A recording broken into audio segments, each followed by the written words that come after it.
Mr. President, there had not been a U.S. service member killed in combat in Afghanistan since February of 2020. You set a deadline, you pulled troops out, you sent troops back in, and now 12 Marines are dead. You said the buck stops with you. Do you bear any responsibility for the way that things have unfolded in the last 2 weeks?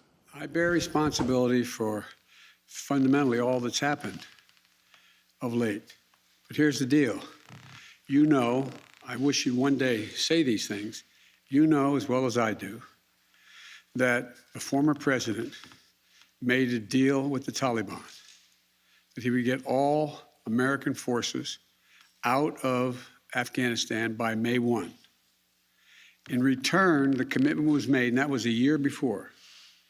In return, he was given a commitment that the Taliban would continue to attack others, but would not attack any American forces. Remember that? I'm being serious. No, I'm asking you a question. Because before... No, wait a minute. I'm asking you a question. Is that accurate, the best of your knowledge?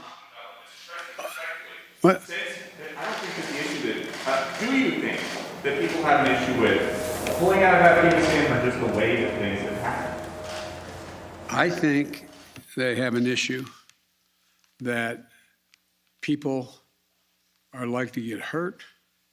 Some, as we've seen, have gotten killed, and that it is messy. The reason why, whether my friend will acknowledge it or has reported it, the reason why there were no attacks on Americans, as you said, from the date until I came into office, was because the commitment was made by President Trump, I will be out by May 1st. In the meantime, you agree not to attack any Americans. That was the deal. That's why no American was attacked. And you said a few days ago, you said you squarely stand by your decision to pull out. Yes, I do, because look at it this way, folks, and I have another meeting for real. But imagine where we'd be if I had indicated on May the 1st I was not going to renegotiate an evacuation date. We were going to stay there. I'd have only one alternative: pour thousands of more troops back into Afghanistan to fight a war that we had already won relative to why the reason we went in the first place.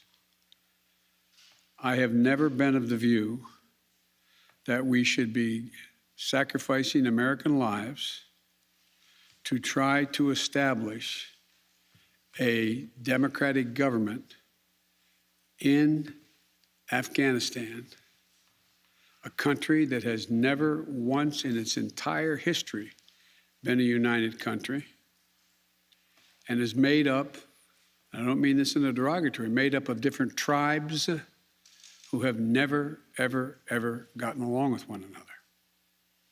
And so, as I said before, and this is the last comment I'll make, we'll have more chance to talk about this, unfortunately, beyond, because we're not out yet.